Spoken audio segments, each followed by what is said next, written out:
जो अभी तक किसी को नहीं मालूम है, इस योजना को रोकने के लिए अब आप बता दीजिए।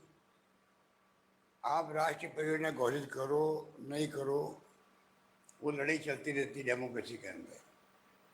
पर ये आप कहें योजना को आप बंद कर दीजिए जब तक हम आपको नहीं कहें, ये पहली बार मैं सुन रहा हूँ। तो अभी मैं आपको बताऊंगा, मैं जोशी जी को कहूँगा जो लेटर आया है उसका उन्होंने हिंदी में प्रारूप बनवाया, वो उसको आपको पढ़ के सुना दे मेरे बाद में। मैं जो पढ़ के सुना रहा हूँ आपको उसको आप ध्यान से सुनिएगा। पूरी राजस्थान नहर परियोजना राजस्थान राज्य की एक महत्वाकांक्षी परियोजना है। केंद्र सरकार के उपक्रम वेबकोस लिमिटेड, ये भारत सरकार का उपक्रम है। वेबकोस लिमिटेड बहुत ही प्रेस्टिजियस है, प्रतिष्ठित है। इसके द्वारा करीब 37,000 करोड़ 37,200 करोड़ रुपए की डीपीआर पिछली गवर्नमेंट जब थी वसुंधरा जी की, उस वक्त में 2017 के अंदर तैयार कर केंद्रीय जल आयोग को स्वीकृति हेतु भेजी गई। परियोजना की डीपीआर उस समय राजस्थान रिवर बेसिन अथॉरिटी के चेयरमैन श्री राम बेदीरे की देखरेख में बनाई गई। ये बात समझने योग्य है, तत्कालीन सरकार बीजेपी के वक्त में ये मिस्टर जो श्री राम बेदीरे हैं, इनको वसुंधरा जी ने इस अथॉरिटी का चेयरमैन बनाया होगा राजस्थान के अंदर, उनकी देखरेख बनाई गई। और सबसे इम्पोर्टेंट बात यह है, वो मिस्टर श्री राम बेदीरे आज जल संसाधन मंत्रालय जो भारत सरकार का है उसके सलाहकार वही है। आप एक मिनट समझ जाएंगे। जो यहाँ पर थे इनके वसुंधरा जी के एडवाइजर, जिससे योजना बनाई, वो आज उस मंत्रालय के एडवाइजर है, जिसके शेखावत मंत्री है। वर्तमान में श्री राम बेदीरे केंद्रीय जल शक्ति मंत्रालय में सलाहकार भी है।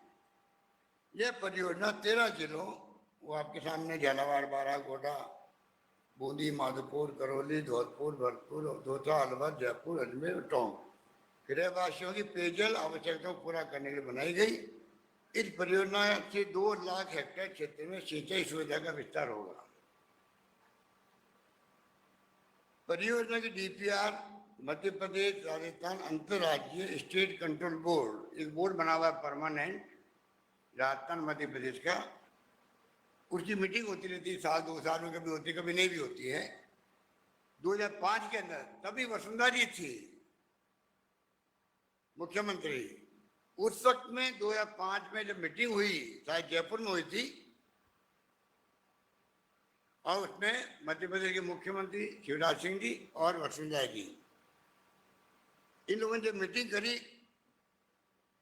उस मीटिंग में जो आयोजित में लिए गए निर्णय के अनुसार तैयार की गई। मतलब परियोजना की जो डीपीआर बनी है, ये आपकी राजस्थान मध्य प्रदेश सरकार का जो बोर्ड बना हुआ अंतर्राज्यीय स्टेट कंट्रोल बोर्ड, उसमें 2005 में मीटिंग करके उसके आधार पर ये डीपीआर बनाई गई है। इंपॉर्टेंट बात है। इस निर्णय के अनुसार, अब आप सुनने लायक है, इस निर्णय के अनुसार राज्य किसी परियोजना के लिए अपने राज्य के कैचमेंट से प्राप्त पानी एवं दूसरे राज्य कैचमेंट से प्राप्त पानी का 10% प्रयोग इस शर्त के साथ कर सकते हैं, यदि परियोजना में आने वाले बांध और बैराजों का डूब क्षेत्र दूसरे राज्य की सीमा में नहीं आता हो, तो ऐसे मामलों में अन्य राज्य की सहमति आवश्यक नहीं है। जिसके लिए मंत्री जी बार बार गुमराह कर रहे हैं लोगों को, जो मध्य प्रदेश ने सहमति नहीं दी है। ये साफ कहता है कि खाली 10% पानी अगर दूसरे राज्य को लेते हो, सिर्फ आप 90% पानी आपका खुद का लेते हो, और सिर्फ 10% पानी आता मध्य प्रदेश का, खाली डूब क्षेत्र है, वो दूसरे राज्य का नहीं होना चाहिए, क्योंकि जनता को वहाँ पे शिफ्ट करना पड़ता है, मुआवजा देना लंबा प्रक्रिया होता है। तो ये शर्त ये है कि यहाँ पर शर्त का मतलब हुआ मध्य प्रदेश का कोई भी भाग डूब क्षेत्र में नहीं आना चाहिए। ERCP योजना में मध्य प्रदेश का कोई भाग डूब क्षेत्र में नहीं आ रहा है। 51 शर्तें पूरी हो गई। विगत वर्षों में मध्य प्रदेश द्वारा पार्वती नदी की सहायक नदी नेवज पर मोहनपुरा बांध, कालीसी नदी पर कुंडालिया बांध निर्मित किए गए हैं। हमें बिना पूछे हुए, जो गलती मध्य प्रदेश ने करी है, बगैर हमें पूछे हुए उन्होंने हमसे कोई सहमति नहीं ली और अपने क्षेत्र में पार्वती नदी की सहायक नदी नेवज नाम है पर मोहनपुरा एक बड़ा बांध बना दिया है मध्य प्रदेश के अंदर। और कालीसी नदी पर कुंडालिया बांध बना दिया है। 2 बांध बना दिए अपने वहां पर, जिनसे मध्य प्रदेश में लगभग 2,65,000 हेक्टेयर क्षेत्र सिंचाई क्षेत्र विकसित हो गया है। उनका तो हमारे 2 लाख का भी मना कर रहे हैं। उनका 2,65,000 हेक्टेयर सेक्टर सिंचाई का विकसित हो चुका वहां पर। अब आप इंपॉर्टेंट बात देखिए, इनकी अनापत्ति, इनका जो एनओसी है मध्य प्रदेश द्वारा बांधों के निर्माण के पश्चात राजस्थान से 2017 में ली गई। बांध पहले बन गए, उसके बाद में स्वीकृति राजस्थान से ली गई। कल मैंने मीटिंग में बातचीत करी है क्यों हुआ, तो बताया गया तो वर्ल्ड बैंक से जो पैसा मिलना है वो अटक गया था। जब तक कि दूसरा राज्य आपको सहमति नहीं दे, उसके कारण से पहले की तारीख में एक्स पोस्ट फैक्टो ये आपको परमिशन लेगी राजस्थान से। उनका काम तो हो गया। मध्य प्रदेश ERCP पर ऑब्जेक्शन किस आधार पर उठा रहा है, हम ये क्वेश्चन कर रहे हैं, जबकि उसने 2005 की बैठक में हुए निर्णय ही अपनी परियोजना बना ली। उससे 2005 में जो मीटिंगें हुई थी उसके आधार पर खुद की मीटिंग खुद तो बांध बना ली, उन्होंने अपना काम कर लिया। अब जो राजस्थान की बारी आई तो उसके अटकाने का काम कर रहा है। तो आप जानते क्यों कर रहा होगा, ऊपर के इशारे होंगे। जो राजनीति चल रही देश के अंदर, ऊपर के बगैर इशारे क्या औकात है उनकी, मध्य प्रदेश की सरकार उनकी है, 2 मिनट लगते हैं।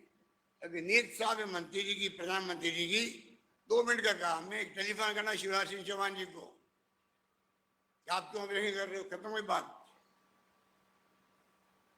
परियोजना की DPR केंद्रीय जल आयोग की वर्ष 2010 की गाइडलाइन के अनुसार तैयार की गई। अपनी जो परियोजना DPR बनाई गई है, जो CWC कहलाता है, सेंट्रल वाटर कमीशन, केंद्रीय जल आयोग, उसकी 2010 की जो गाइडलाइन थी उसके आधार पर ही DPR बनी है।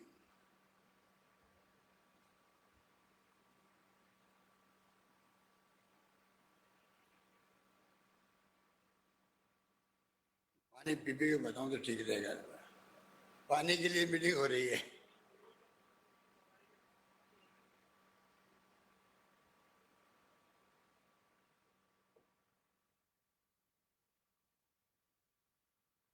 चंबल नदी पर धौलपुर में केंद्रीय जल आयोग का रिवर गेज स्टेशन है। बहुत इंटरेस्टिंग ये मैं बोल रहा हूँ, जो सुनने लायक आप लोगों के लिए। चंबल नदी पर जो चंबल नदी जाती है बारा और कोटा होते हुए, माधोपुर होते हुए सीधी जाती धौलपुर, वहां पे जब धौलपुर खत्म होता है, जब केंद्रीय जल आयोग जो है, सेंट्रल वाटर कमीशन, वो नापता पानी को, रिवर गेज लगा हुआ है जहाँ पर नदी में बह के जाने वाले पानी की मात्रा मापी जाती है, कितना पानी आगे जाता है। इस केस के अंदर पानी आगे जाएगा। केंद्रीय जल आयोग द्वारा इस स्टेशन से प्राप्त 36 साल के आंकड़े हैं, 36 साल के पुराने, उनका रिकॉर्ड निकलवाया गया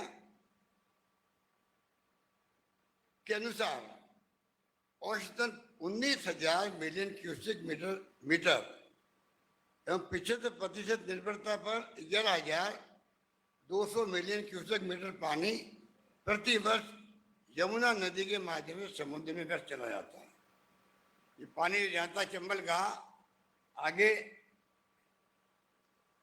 यमुना में, यमुना से फिर गंगा में और गंगा से समुद्र में जाता है, व्यर्थ रहता है। जबकि जो अपनी योजना ERCP, इसमें सिर्फ 3,500 मिलियन क्यूसेक मीटर पानी की उपयोग में लिया जाएगा। कहाँ तो 11,200 और कहा आपका ये खाली 3,500 चाहिए अपने को दिखाने। हम लंबे समय से इस परियोजना को राष्ट्रीय परियोजना की महत्वपूर्ण परियोजना घोषित करने की मांग केंद्र सरकार से कर रहे हैं, जिस पर अभी तक कोई सकारात्मक फैसला केंद्र द्वारा नहीं लिया गया है। कई पत्र मैंने लिखे होंगे प्रधानमंत्री जी को, मंत्री जी को।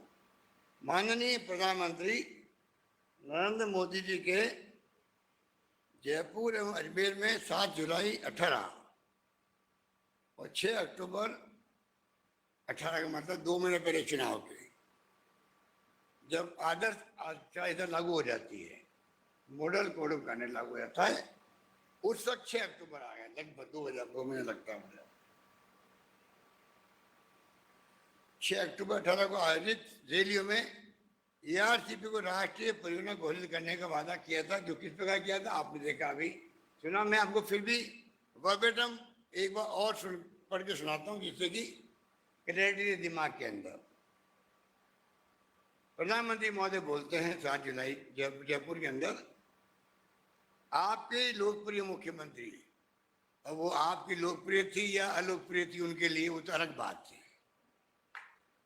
वो तो आप जानते हो कि लोकप्रिय और अलोकप्रिय क्या थी, प्रधानमंत्री के दिल में क्या उनके प्रति भावना थी, वो देश पूरा जानता है, मुझे कहने जा सकता नहीं। फिर वो पब्लिक को बताने के लिए कह रहे हैं, आपकी लोकप्रिय मुख्यमंत्री जी ने मुझे बताया है राजस्थान सरकार और बीजेपी के विधायकों, जो आप लोग बेटे विधायक हैं, वो विधायकों द्वारा एक मांग केंद्र सरकार के सामने रखी गई है। पार्वती काली सिंह चंबल परियोजना को राष्ट्रीय प्रोजेक्ट के तौर पर घोषित करें। ये आप देखिए वर्डिंग में, पार्वती काली सिंह चंबल परियोजना को राष्ट्रीय प्रोजेक्ट के तौर पर घोषित करें, ये मांग कर रहे हैं हमारे एमएलए और लोकप्रिय मुख्यमंत्री। मुझे जानकारी दी गई है कि इसकी विस्तृत प्रोजेक्ट रिपोर्ट जल संसाधन मंत्रालय में भेजी गई है, ये जानकारी दी गई है, और परियोजना की तकनीकी जानकारी का काम चल रहा है। इस परियोजना से राजस्थान की 2 लाख हेक्टेयर से ज्यादा जमीन को सिंचाई की सुविधा मिलेगी। इस परियोजना से जयपुर, अलवर, भरतपुर, माधोपुर, कोटा, बूंदी ऐसे 13 जिलों में रहने वाली राजस्थान की 40% जनता आबादी को पीने का पानी उपलब्ध होगा। मैं आपको यह आश्वासन देना चाहूंगा, केंद्र सरकार इस मांग के प्रति सकारात्मक रुख रखेगी। अब मुझे बता दीजिए, जो अपन लोग राजनीति में मंत्री रहते हैं और क्या बोलते हैं मीटिंगों के अंदर, उसको तो गौर कर नहीं सकते आप। जब आप कह रहे हो तकनीकी इसकी प्रोसेस चल रहा है, फिर आप आइए 6 अक्टूबर को 2 महीने पहले चुनाव के अजमेर में, राजस्थान में इंदिरा गांधी नहर परियोजना के बाद, वो खुद कह रहे हैं राजस्थान में इंदिरा गांधी नहर परियोजना के बाद कोई भी बड़ी सिंचाई परियोजना की नींव नहीं रखी गई है। इसका मतलब उनका मंशा साफ था कि भाई इंदिरा गांधी के नाम गोविंद पंत ने 56 में 54 में रखी थी नींव उस जमाने के अंदर, जिसके नाम पर राजस्थान नहर था, बाद में इंदिरा गांधी का नाम हुआ। मुझे पता है कि राजस्थान के पूरी राजस्थान, आगे बोलिए आप, देखिए आप, मुझे पता है राजस्थान में पूरी राजस्थान नहर परियोजना की मांग काफी समय उठ रही है। जब मैं जुलाई में जयपुर आया था तभी मैंने इसका जिक्र किया था। इसका मतलब मंशा साफ थी। भारत सरकार द्वारा बहुत गंभीरता के साथ में इस योजना का तकनीकी अध्ययन किया जा रहा है। इस प्रोजेक्ट से जुड़े सारे पहलुओं का लेखा जोखा करने के बाद पूरी संवेदनशीलता के साथ हम इस पर फैसला लेंगे और चंबल बेसिन नदियों पर आधारित इस परियोजना से राजस्थान की 2 लाख हेक्टेयर से ज्यादा जमीन को सिंचाई की सुविधा मिलेगी। इस परियोजना से जयपुर, अजमेर, करौली, माधोपुर, दौसा, कोटा, बारां, झालावाड़, बूंदी ऐसे 13 जिलों में रहने वाली 40% जनता को पीने का मीठा पानी भी मिलेगा। ये अनकोट है। अब आप बता दीजिए, दोनों पैरा अगर पढ़े अपन तो सच्चा वाकई ये तो है कि आप जो आपने अपनी भावना प्रकट की है उसके बाद में आप नकार रहे हो, परवाह नहीं कर रहे हो, जवाब नहीं दे रहे हो पत्रों का भी, किंतु प्रधानमंत्री महोदय द्वारा उसे अभी तक निभाया नहीं गया, जो कि दुर्भाग्यपूर्ण है। मैंने प्रधानमंत्री जी और जल शक्ति मंत्री जी को पत्र लिखकर भी आग्रह किया है। भविष्य में भी हम निरंतर केंद्र सरकार से अनुरोध करते रहेंगे इस परियोजना को राष्ट्रीय परियोजना का दर्जा दिया जाए। केंद्र सरकार द्वारा इस परियोजना को 90-10 के अनुपात के आधार पर राष्ट्रीय महत्व की परियोजना का दर्जा दिए जाने पर इस परियोजना को मैं समझता 8-10 साल में पूरा हो सकता है, पूर्ण किया जा सकेगा। हम अपने अब मैं अपनी भावना बता रहा हूँ आपको, हम अपने साधनों से इस परियोजना पर कार्य जारी रखने के लिए प्रतिबद्ध हैं। जो काम शुरू कर दिया है उसमें प्रतिबद्ध है। अगर केंद्र सरकार हमारी सहायता नहीं करती है तो इसे पूरा करने में समय लग सकता है, लेकिन इसे हम जरूर पूरा करके रहेंगे। मैंने नवनेरा, गलवा, बिशनपुर, इसरदा लिंक, महल बैराज और रामगढ़ बैराज के 9,600 करोड़ रुपए के काम हाथ में लिए जाने की घोषणा की है। अभी जो मैंने घोषणा करी है 9,600 करोड़ रुपए, मैंने इस बजट में घोषणा करी है कि नवनेरा का बांध हमारा बन रहा है। पिछली गवर्नमेंट वक्त में डीपीआर बनी थी, सारे टेंडर हुए होंगे, पूरा काम अपने आने के बाद ही शुरू हुआ है। करीब 60-70% काम वो हो चुका है। पर ये योजना बहुत बड़ी योजना है। अगर भारत सरकार, राजस्थान की कोई योजना आजादी के बाद में ऐसी नहीं हुई है जो इस प्रकार की योजना हो, पीने के पानी सिर्फ, जैसे इंदिरा गांधी कहना सिंचाई की मेन रूप से, तो अब जाके वो अपन यूज कर रहे हैं, उनको पानी ला रहे हैं, सीकर तक भी ला रहे हैं, पानी तक ले आ रहे हैं, जोधपुर तक पानी आ गया, कई जगह चला गया है। और जब केंद्र योजना बनती है तो 90-10 का रेशियो होता है। पहले हर योजना 90-10 की थी।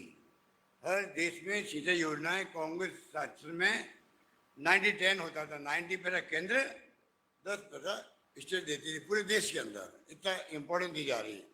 अब धीरे धीरे इन्होंने क्या किया, 60-40 कर दिया है। हर क्षेत्र में कर रहे हैं लोग। तो मैंने आपको कहा 9,600 करोड़ रुपए के काम हमने हाथ में लेने के लिए बजट में घोषणा की है।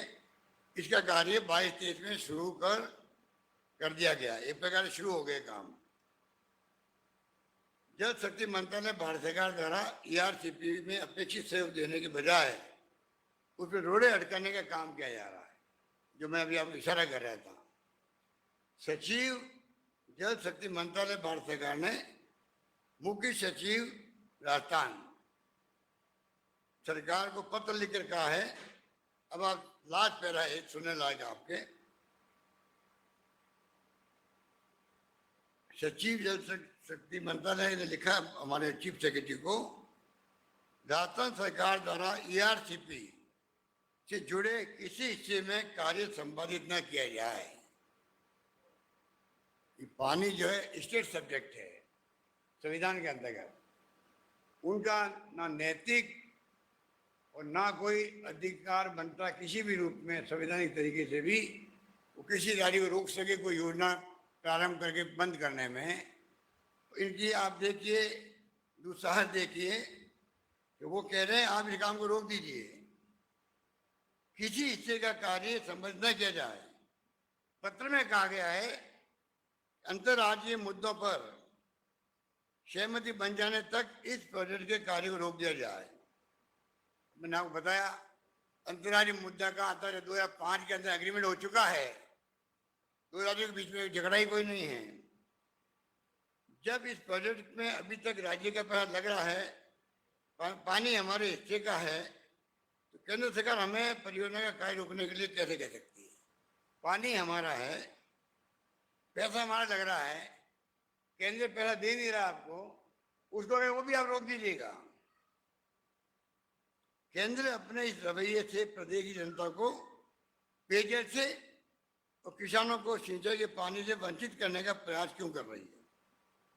एक तरफ तो जेजेएम चल रहा है, महत्वाकांक्षी योजना है, 2024 तक वो काम पूरा होना है।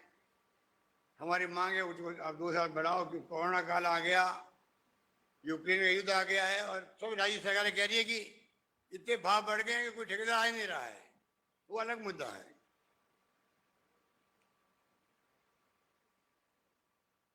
इस तरह के रोड़े अटकाने की वजह से इन 13 जिलों में न सिर्फ पेयजल और सिंचाई का काम प्रभावित हो रहा है, बल्कि सतही जल की उपलब्धता पर आश्रित जल जीवन मिशन की कई जिलों में सफलता की दर भी प्रभावित हो सकती है। जल शक्ति मंत्री जी ने इस योजना से सिंचाई कंपोनेंट को हटाने का उल्लेख प्रेस वार्ता के दौरान किया था, लेकिन तो नहीं किया है।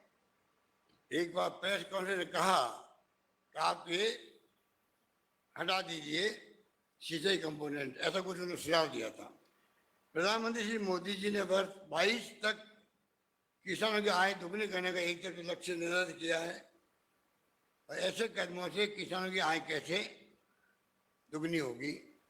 हम अपने प्रदेश के किसानों का नुकसान नहीं होने देंगे, इसलिए इस परियोजना में सिंचाई सुविधा के प्रावधान को नहीं हटाया जाएगा। इस परियोजना के महत्व को देखते हुए केंद्र सरकार जल्दी से राष्ट्रीय महत्व की परियोजना का दर्जा दे, ये हमारी मांग है। जब तक केंद्र सरकार इस योजना को राष्ट्रीय महत्व का दर्जा नहीं देती थी, राज्य सरकार अपने साधनों से इस परियोजना का कार्य जारी रखने का संकल्प लेती है। एक बार मुझे कल बताई गई कि अफवाह चल पड़ी कि दौसा की जो योजना थी पीने के पानी की, वो खत्म कर दी गई, ऐसा कुछ कहा गया। ये अफवाहें चला के तो राज कर रहे हैं देश के अंदर भी। अफवाहों से ही तो तनाव और हिंसा हो रही है देश के अंदर। एक अपील करने की हम बार बार प्रधानमंत्री महोदय को अपील तो कर दो, भाई आप शांति रखो, सद्भाव रखो, प्रेम मोहब्बत से रहो और हिंसा बर्दाश्त नहीं की जाएगी, ये तो कहना उनको। वो कहने में वो कंजूसी क्यों कर रहे हैं, ये समझ के परे हैं। ये स्थिति बनी हुई है, ये अफवाह चला रहे हैं। अभी दौसा पूरी योजना में, योजना के अलावा भी इसरदा बांध जो बन रहा है, उसका पूरा फायदा किसी को मिलेगा, वो दौसा जिले को मिलेगा नंबर 1, और वो आपका गांव है पंडित जी का, विशेष ध्यान रखना है। और गंगापुर को मिलेगा, जो राम केसी बैठे हैं, हाथ पकड़ के बैठे हुए हैं, गंगापुर माधोपुर के हिस्से को मिलेगा, और पूरा वहीं पे पैदा कर उसके लिए हो रहा है इसरदा का। पाइप बिछाने के काम का ठेका भी हो गया है। तो ये अफवाहें चलती, उसकी ध्यान दीजिए, कोई भी निश्चिंत रहें। ये प्रायोरिटी हम लोगों ने सरकार जो बदल दी है, हम कोई काम बंद नहीं करते हैं पिछली गवर्नमेंट का, और पिछली गवर्नमेंट हमारे सब काम को रोड़ा अटकाती है, जो ये रोड़ा अटका रहे हैं। पिछला रिफाइनरी सोनिया गांधी जी, विजयपा मोदी जी ने आकर के शिलान्यास कर दिया, आप भी वहाँ मौजूद थे मेरे ख्याल से 15 के अंदर। और उसके बाद में वसुंधरा आई तो 4 साल बर्बाद कर दिए, रिफाइनरी को काम नहीं होने दिया। चुनाव के पहले आगे प्रधानमंत्री जी वापिस शिलान्यास करने जा रहे थे, प्रोग्राम बन गया, कार्ड छप गए, मैंने स्टेटमेंट दिया, वहाँ मैसेज दिया पीएमओ के अंदर। हिंदुस्तान के इतिहास में कभी एक बार शिलान्यास होने के बाद में मंत्र पढ़े गए वहां पर, दूसरी बार मंत्र कैसे पढ़ोगे आप बताओ? तो नए कार्ड छपा दिए, नए बोर्ड लग गए, कार्य प्रारंभ होने के शुभ अवसर पर आ रहे प्रधानमंत्री जी, और वहां पे गए तो पूछो 5 साल बर्बाद क्यों किया आपने? वो योजना जो 40,000 करोड़ की थी, और वो 70,000 करोड़ की योजना बन गई है। और ये ERCP भी आपकी 37-38,000 की है। जितना डिले करेंगे हम लोग, उतनी और इसकी कीमत बढ़ेगी, इनको कोई चिंता नहीं है। तो मैं खाली आपको इतना ही कहना चाहूँगा कि मैंने जिंदगी में बचपन से देखा, MP बना मैं 80 के अंदर, तब से राजीव गांधी जी थे महामंत्री AICC के अंदर, हम लेके गए जोधपुर में उनको, शिवचंद्र माथुरी थे मुख्यमंत्री, वर्षा महिला सिंचाई मंत्री और पीएचडी मंत्री थे, तब हमने घोषणा करवाई थी उनसे, इंदिरा गांधी कैनाल से पानी जोधपुर में आए। 15-17 साल लगे मुझे, कोई 200 बार में गया हूँगा दिल्ली से जोधपुर, उत्तर प्रदेश नहर पे जाता था मैं। इतना भागा दौड़ करी, दबाव बना रखा अधिकारियों पर, माहौल बना रखा पब्लिक के अंदर, तब जाकर के 17-18 सालों का काम पूरा हुआ। इतना टाइम लगता है। 200 किलोमीटर का 6 लेयर लिफ्ट है, उसकी बड़ी योजना थी। ये जो अध्यक्ष जी ने आपको कहा है, उसके मायने हैं। काम सरकार किसी की भी हो, जनप्रतिनिधि दबाव बनाए रखता है, उसका असर पड़ता है। अधिकारियों को भी, कर्मचारी हो, अधिकारी हो, मंत्री हो, सेक्रेटरी, सब समझ जाते हैं। रोज इसकी मॉनिटरिंग हो रही है, कमजोरी दिखी नहीं, बेईमानी हुई नहीं, क्वालिटी घटिया हुई नहीं, तो हम पकड़े जाएंगे। काम जल्दी होता है, ठीक होता है। मैं आपसे अपील करूंगा, जो अध्यक्ष जी ने कहा है और महेंद्र मालवीय जी ने कहा है, आप कृपा करके ये जो विपक्ष के लोग अनावश्यक इसको क्यों घबरा गए हैं। आप देखा होगा कि महेश जोशी जो बोले हिंदुस्तान, वो माइक पे इनोसेंटली बोल रहे थे। कॉन्फ्रेंस चल रही थी 5 राज्यों की, 5 राज्यों के मंत्री आए हुए थे। इनोसेंटली इन्होंने कहा भाई प्रधानमंत्री ने वादा किया, आप निभाओ, इतना ही कहा। मंत्री ने बड़े बड़े लेक्चर दे दिया। मैं राजनीति संन्यास ले लूंगा अगर प्रधानमंत्री शब्द भी कहा होता योजना के बारे में। अब ले संन्यास को कहाँ चले गए। ये स्थिति है। और नहीं तो मुख्यमंत्री को आपको संन्यास लेना पड़ेगा। वो भी उन्होंने फरमान जारी कर दिया। आप बताइए, केंद्रीय मंत्री खुद मौजूद वहां पर, जो हम देखा फोटो के अंदर, उसके बाद में इस प्रकार की बात बोल रहे हैं। इसका मतलब एब्सेंट माइंड रहते हैं मीटिंग के अंदर। प्रधानमंत्री की मीटिंग में एब्सेंट माइंड रहना अच्छी बात नहीं है। इसका मतलब हम कभी कहेंगे प्रधानमंत्री जी ऐसे निकम्मे मंत्री को रखते क्यों हो, जो आपकी मीटिंग के में वो एब्सेंट माइंड रहता है। आप बोले, आपने सुना ही नहीं, वो खुद ही कह रहे मैंने सुना ही नहीं इस बात को। ये बात है। अब खाली 2-3 मिनट लगेंगे और वर्बेटम आपको सुना देंगे महेश जोशी जी, थोड़ी क्लियरिटी और हो जाएगी। आज इस मौके पर मुझे कुछ नहीं कहना, क्योंकि इतने झूठे लोग हैं, ये इतने अफवाह फैला के राज कर रहे हैं। देश बहुत ही गंभीर स्थिति में पहुंच गया है। अमृत्य सेन जो नोबेल पुरस्कार विजेता है, परसों उन्होंने कहा कि जो पूरा देश में भय का माहौल है। मुझे कोई कहे कि आपको किससे भय लगता है, तो मैं कहूँगा आज देश के जो माहौल है उससे भय लगता है। ये उन्होंने कहा है। राहुल गांधी जी का ऑफिस को तोड़फोड़ कर दी वायनाड के अंदर, जहाँ वो एमपी है, केरला के अंदर। आप मेरे कुछ लोगों को मालूम होगा, देखा होगा आपने, जी टीवी ने चला दिया। उन्होंने कहा कोई बात नहीं, मेरे ऑफिस टूट-फूट हो गई, बच्चे हैं, इनको माफ करो। उन्होंने चला दिया। उदयपुर में जिन्होंने कत्ल किया है, उसके बारे में राहुल गांधी कह रहे हैं बच्चे हैं, इनको माफ कर देना चाहिए। पूरे देश में तो भयंकर आक्रोश से पूरा देश हिल गया उस घटना से। मैं खुद जाके आया हूँ, परिवार से मिलकर आया हूँ। राजस्थान हिल गया है, जगह जगह कस्बों में और सब जगह जुलूस निकल रहे हैं। शांति स्थापित करने में अपन कामयाब रहे। दोनों को अरेस्ट कर लिया, टाइमली अरेस्ट कर लिया आप लोगों ने। एसओजी ने काम शुरू कर दिया। अब एनआईए ने ले लिया काम, देखते हैं कितना जल्दी वो पूरा प्रोसेस करते हैं सजा दिलाने के लिए। आप बताइए कि इस प्रकार से नेशनल मीडिया ये कहे राहुल गांधी के नाम से उदयपुर की घटना के बारे में कह रहे हैं बच्चे, इनको माफ कर दो। आप सोच सकते हो किस लेवल पे जाके राजनीति देश की हो रही है। उसको आपको समझना पड़ेगा। और हम जो यहाँ बैठे हुए हैं, ये कोई मामूली मीटिंग नहीं है। आपके 20 साल बाद में आप चर्चा करोगे, आपके बच्चे चर्चा करेंगे। वहाँ मीटिंग जब ईआरसीपी की हुई थी, तब आप लोग आए थे यहाँ पर। ये इतिहास बनाने वाली मीटिंग है आज की मीटिंग।